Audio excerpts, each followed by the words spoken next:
I think when I was, I don't know, 5 or 6 or something, I thought I was insane. It was just strange.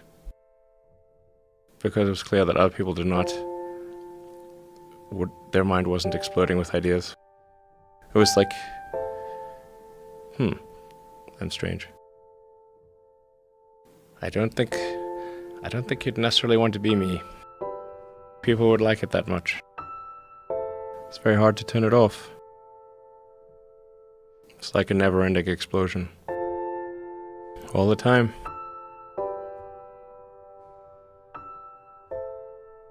You've said that this has been the toughest year for you, the most sort of taxing year for you. Like, why? Well, I mean, Tesla really faced a severe threat of death due to the Model 3 production ramp.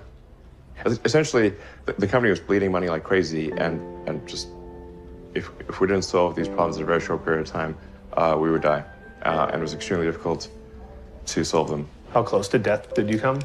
Within single-digit weeks. 22 hours a day, or like what? How many I hours? was working, so 7 days a week, sleeping in the factory. I worked I worked in the paint shop, general assembly, body shop. You ever worry about yourself imploding? Like it's just too much? Absolutely. No one should put this many hours into work. This is not good. And people should not work this hard. They should not do this. It's very painful. Painful in what sense? It hurts my brain and my heart. It hurts. This is not recommended for anyone.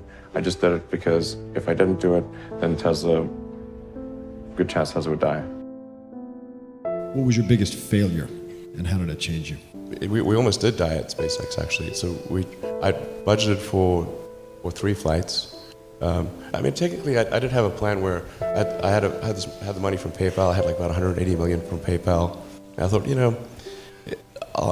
I'll allocate half of that to SpaceX and Tesla and Solar City, and that should be fine. I'll have 90 million, like just lots, But then what happened is things cost more and took longer than I thought. So I had a choice of either put the rest of the money in or the companies are going to die.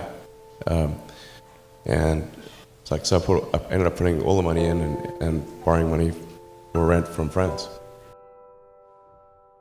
When we started Tesla, I thought maybe our chance of success was 10%.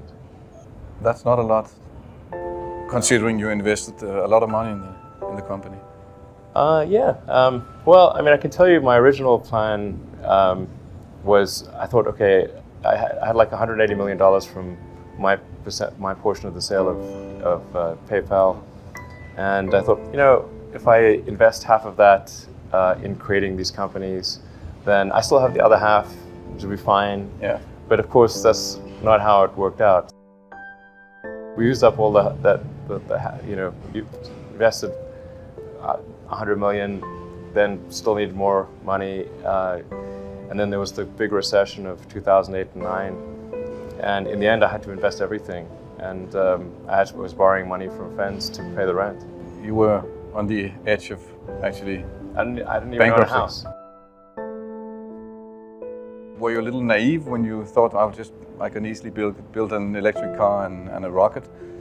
I didn't think it would be easy. Like I said, I thought they would probably fail.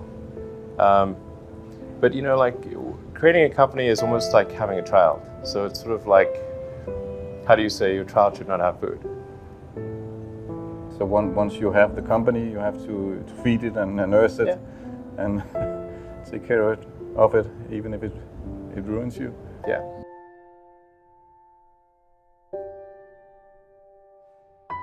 But I suppose there were some tough times in 2008, end of 2008. How did you get through that period of crisis? Yeah. Can we just break for a second? Sure, of course. You want to wait a little while? Man, I sure hope it was worth it. Sure hope so. Pardon me? Sure hope it was worth it. If you have an advice to the young people globally who want to be like Elon Musk, what's your advice to them? I think that probably they shouldn't want to be. You? I think it sounds better than it is. Yeah, it's not as much fun being me as you'd think. There's definitely, it could be worse for sure, but it's, I'm not sure I want to be me. Depending upon how well you want to do, and particularly if you're starting a company, you need to work super hard. So what does super hard mean? Well, when my brother and I were starting our first company, instead of getting an apartment, we just rented a small office and we slept on the couch. And we showered at the YMCA, and we're so hard up we had just one computer. So the website was up during the day, and I was coding at night, 7 days a week, all the time. And I sort of briefly had a girlfriend in that period, and in order to be with me, she had to sleep in the office. So work hard, like every waking hour. That's the thing I would say particularly if you're starting a company. Just work like hell. I mean, you just have to put in, 80 to 100-hour weeks every week. And then a lot of work. All those things improve the odds of success. If other people are putting in 40-hour work weeks and you're putting in 100-hour work weeks, then even if you're doing the same thing, you know that in 1 year you will achieve what they achieve. You will achieve in 4 months what it takes them a year to achieve. Trying to build a company and have it succeed is like eating glass and staring into the abyss. What tends to happen is it's sort of quite exciting for the first several months of starting a company, and then reality sets in. Things don't go as well as planned. Customers aren't signing up. The technology or the product isn't working as well as you thought, and then that can sometimes be compounded by a recession, and it can be very, very painful for several years. So I think, frankly, starting a company, I would advise people to have a high pain tolerance. When you had that third failure in a row, did you think, I need to pack this in? Never. Why not? I don't ever give up. I'd have to be dead or completely incapacitated. So many people try to talk me out of starting a rocket company. It was crazy. What did they tell you? One good friend of mine collected a whole series of videos of rockets blowing up and made me watch those. He just didn't want me to lose all my money. How did you figure you were going to start a car company and be successful at it? Well, I didn't really think Tesla would be successful. I thought we would most likely fail. But I thought that we at least could address the false perception that people had that an electric car had to be ugly and slow and boring like a golf cart. But you say you didn't expect the company to be successful, then why try? If something's important enough, you should try, even if the probable outcome is failure. It has actually been a very difficult journey, I have to say. Yeah. My priority right now is to try to add some more management bench strength to Tesla in particular, so that I can take a vacation. In the last 12 years, I've only tried to take a week off twice. The first time I took a week off, the Orbital Sciences rocket exploded and Richard Branson's rocket exploded in that same week. Second time I took a week off, my rocket exploded. The lesson here is don't take a week off. There are American heroes who don't like this idea. Neil Armstrong, Gene Cernan have both testified against commercial spaceflight and the way that you're developing it, and I wonder what you think of that. I was very sad to see that, because those guys are, those guys are heroes of mine, so it's really tough. I wish they would come and visit and see the hardware that we're doing here. And I think that would change their mind. They inspired you to do this, didn't they? Yes. And to see them casting stones in your direction. It's difficult. Did you expect them to cheer you on? So they're hoping they would. What are you trying to prove to them?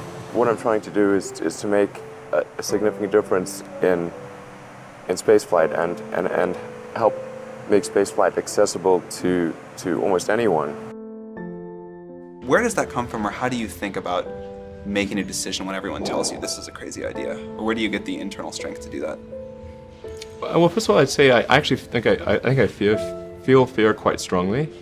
So it's not as though I just have the absence of fear. I feel it quite strongly.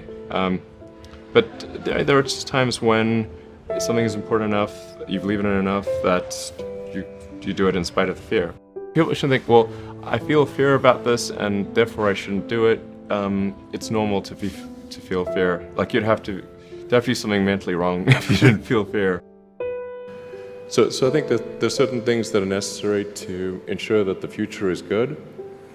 And some of those things are, in the long term, having long-term sustainable transport and sustainable energy generation. And to be a space-faring civilization, and for humanity to be out there among the stars and be a multi-planetary species.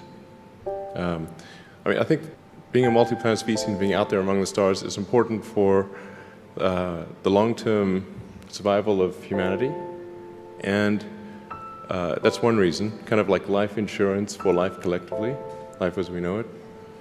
But then the part that I find personally most motivating is that it creates a sense of adventure, and it makes people excited about the future.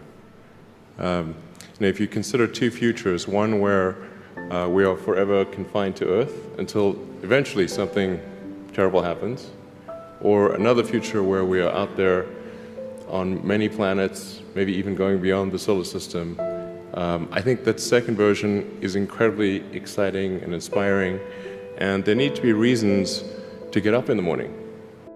There's a lot of terrible things that are happening all over the world, all the time. There are lots of problems that need to get solved. There's lots of things that are miserable and kind of get you down. But life cannot just be about solving one miserable problem after another. That can't be the only thing. There need to be things that inspire you, that make you glad to wake up in the morning and be part of humanity. That's why we did this.